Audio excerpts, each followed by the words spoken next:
Nakadaig si Gobernador Gwendolyn Garcia sa bag-ulang nga gipahigayon nga inaugurasyon ni Presidente Ferdinand Romualdez Marcos Jr. didto sa National Museum sa Kauluhan ni adtong Hunyo 30.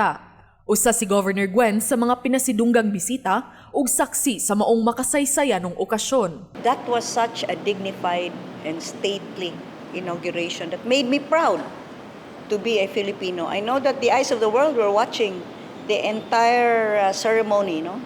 And it was so well coordinated. It was so professionally done.